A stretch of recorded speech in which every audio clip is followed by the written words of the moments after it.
Mateo chapter 7 verse 7 to 12, ito ho ang ating pag-uusapan, the good father. Alam natin na marami sa ating mga ama sa lupa ay mabubuting ama. Alam natin yon. Hindi maikakaila na mas marami pa rin na mabubuting ama kaysa sa hindi.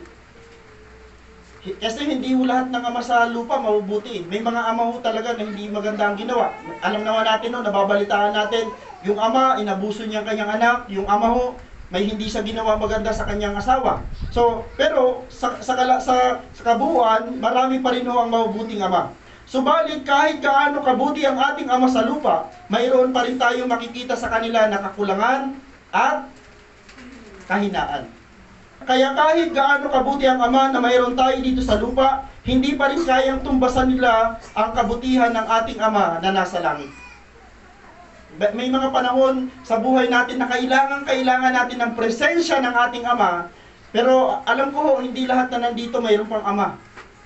Pero yung good thing na mensahe ngayon ng Panginoon ipapaalala sa atin, kapag wala na talaga ang iyong magulang, iyong ama, mayroon ka pang isang ama sa langit na laging available. Mahirap lang paniwalaan, no? Lord, Pastor, available ba talaga yung Diyos natin nasa langit? Yes, lagi siyang available. Ang tanong, tayo po ba? Paano natin yun ina-appreciate? So yan po ang mensahe natin. Gaano na natin kakilala ang ating Diyos sa langit? Alam natin na yung ating Ama sa langit ay marunong sa lahat ng bagay. Yung ating Ama sa langit ay makapangyarihan. Ang ating Ama sa langit ay laging nasa kasama natin kasi nasa lahat siya ng dako.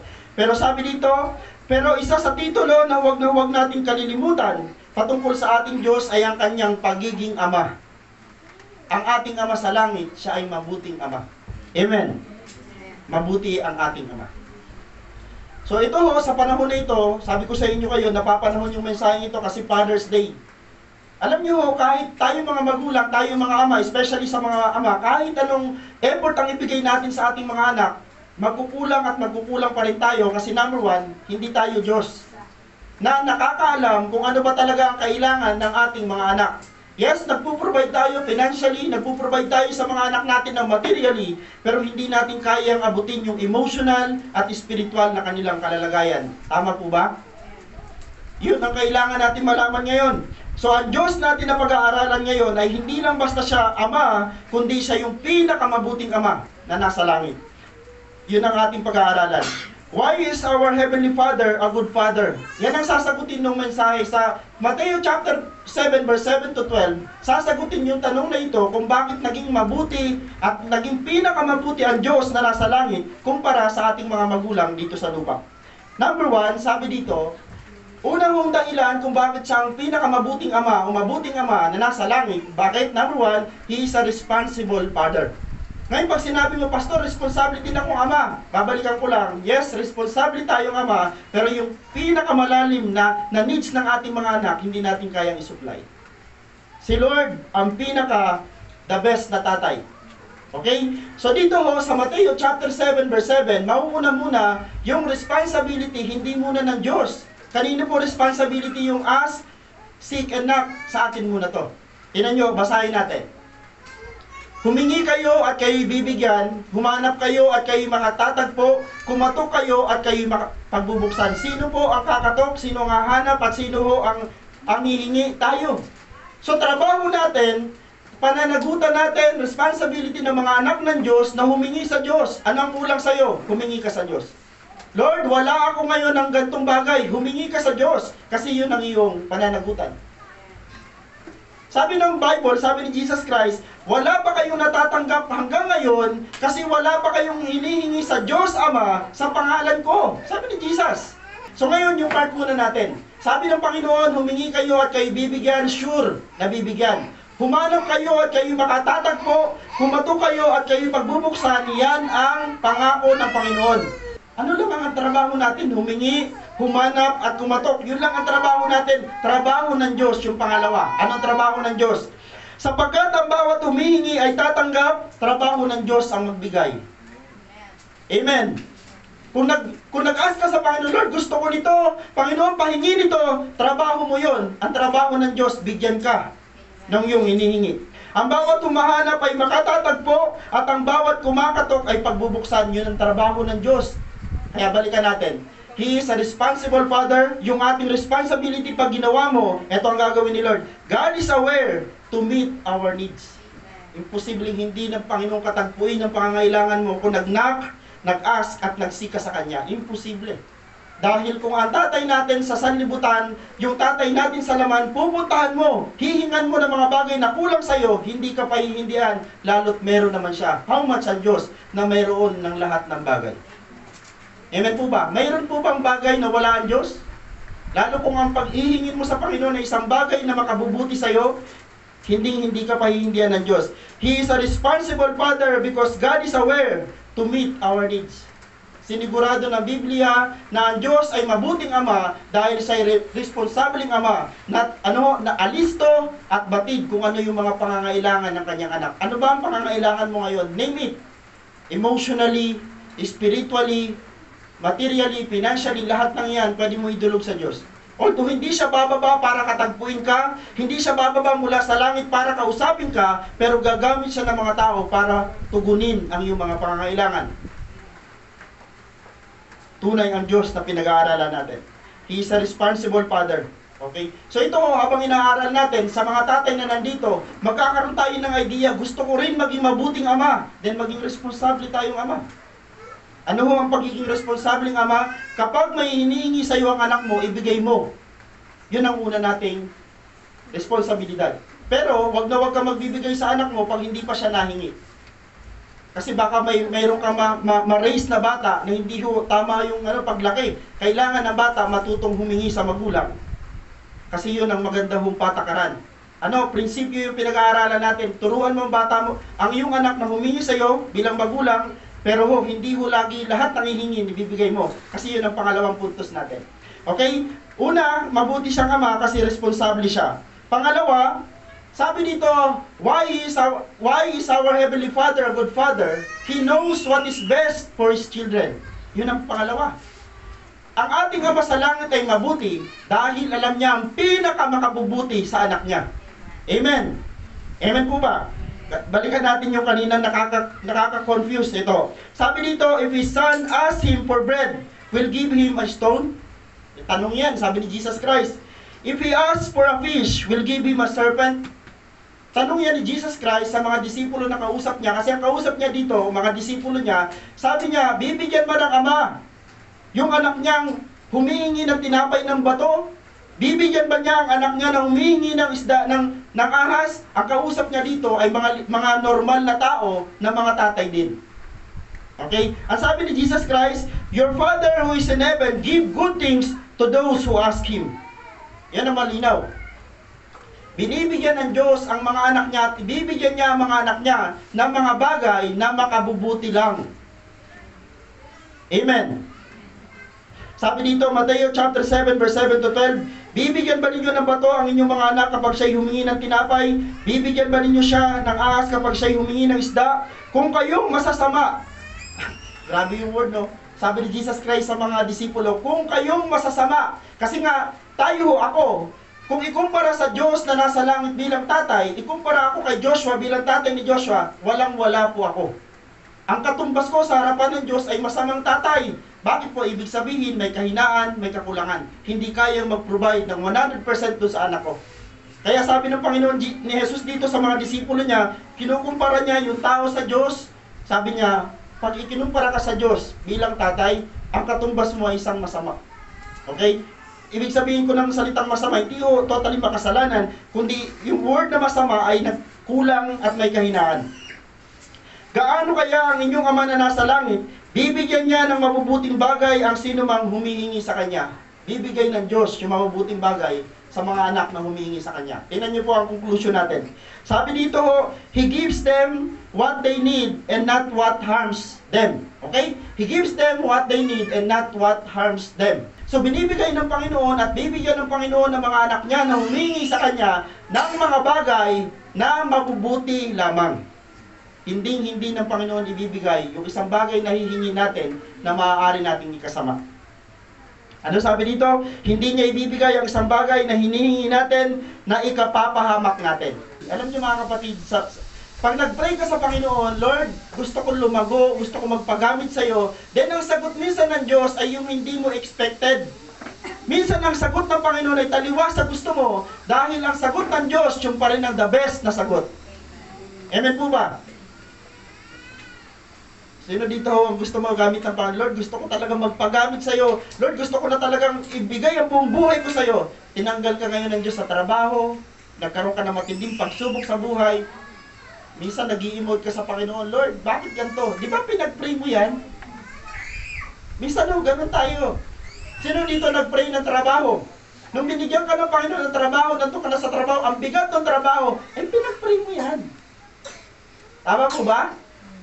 Ay dapat ang pinag-pray mo kay Lord, Lord, salamat po sa trabaho na hayahay.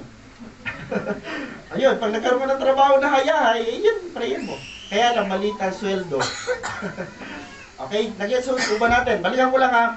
Hindi niya ibibigay ang isang bagay na hinihingi natin ay kapapahamak natin. Isa pa sa dahilan kung bakit tayo mga tatay sa lupa ay daig ng ating tatay sa langit. Dahil may mga bagay na gusto lagi natin ibigay sa mga anak natin dahil gusto ng anak natin. Mali. Hindi lahat ng gusto ng anak natin na ibigay natin sa kanila, kailangan hindi mo lahat ibibigay. Kailangan marunong ka makadiscern. Kailangan marunong kang makaunawa kung ito bang bagay na to pag binigay ko sa anak ko, ikabubuti ba niya? Minsan yun ang kulang sa ating mga anak, mga magulang sa laman. Kaya mga tatay, gusto niyo maging mabuting tatay, huwag lahat ng hinihingi ng anak, ibibigay niyo. Okay po ba? Lahat naman tayo ho may mga anak. At may mga anak talaga tayo ho na kung ano-ano ang hinihingi sa buhay. Sana ho, mga magulang, mga tatay na nandito, tularan natin ang ating Ama sa Langit. Hindi lahat ng bagay na hinihingi ng ating mga anak, dapat natin ibigay. Kailangan magkaroon tayo ng discernment. Ma-discern natin yung mga bagay na hindi na kailangan at hindi nila kailangan. Okay, last. Why is our Heavenly Father is a good Father? He set a good example for His children to follow. Yun ang pinaka-last. So ngayon ho, bakit naging mabuting ama, pinakamabuting ama ang ating Diyos sa langit? Dahil siya ho ay naging mabuting halimbawa sa kanyang mga anak dito sa lupa. Okay? Tingnan natin ang sabi dito ho. So, balikan ko lang, kasi ho ang ating pinakalas na message ay sa golden rule. Tingnan po natin ang sabi dito. Gawin ninyo sa inyong kapwa ang nais ninyong gawin nila sa inyo. Ito ang buod ng kautusan at ng mga isinulat ng mga propeta. So, finally, pag binasa niyo yung Mateo 7:12, parang natapos mo na yung kabuuan ng Biblia mula Genesis hanggang Revelation kung naunawaan mo kung paano i-apply ang mga salita sa Biblia. Paano daw i-apply? Yung iyong mga natutunan at yung mga turo na nabasa natin, nalaman natin sa Biblia, kailangan i-apply natin ito sa mga tao, una sa ating kapwa. Pag sinabing kapwa, ang lawak dyan, andyan na yung ating mga kapitbahay, nandyan na, isama mo na yung pamilya mo dyan. So gawin ninyo sa iba, ang ibig ninyong gawin nila sa inyo. Yan ho ang gininto ang patakaran. Gayahin natin ang anumang mabubuting bagay na ginawa sa atin ng ating Ama para gawin naman natin sa ating kapwa. Mayroon na tayong modelo. Yung una at pangalawa, yun ho yung karakter ng Diyos natin. Ano ho ang karakter ng ating Diyos? Siya ay responsableng Ama. So ngayon, para maging mabuti tayo hong katiwala at maging anak ng Diyos, maging responsable din tayo, hindi lang bilang Ama, kundi maging responsable tayo bilang mga Kristiyano. Paano tayo mamuhay bilang Kristiyano sa labas? Responsable ba natin dinadala ang ating pangalan bilang mga Kristiyano? Tandaan po natin, sa tuwing lalabas tayo, sa tuwing nandun tayo sa trabaho, ang tawag sa atin ay Christian. Hindi ko dapat mabago dyan. Kailangan maging responsable tayong Kristiyano na anak ng Diyos sa sanlibutan. Pangalawa, kailangan ano po? Ano yung pangalawang puntos natin? Kailangan alam natin yung mga bagay na the best. Yun lang ang atin yung ibibigay sa mga anak natin. Okay, tandaan, sabi dito ho, mahalaga na kilala natin ang ating Ama dito sa lupa. Hindi naman ho sinabing hindi mahalaga. Mahalaga na kilala natin ang ating tatay at nanay dito sa lupa. Subalit higit na mas mahalaga na kilala natin ang ating Ama na nasa langit. Paano natin siya lalo pang makilala? Babalikan ko lang mo, nagbabasa pa po ba kayo ng Biblia? Dahil ang Biblia lang ang patuloy na magpapakilala sa iyo kung sino si God. Ang Biblia lang ang magsasabi sa iyo kung sino yung Diyos na sinasamba natin at kung sino yung Ama na sinasabi natin sa langit. Ang Biblia lang. Nagdi-devotion pa ba tayo?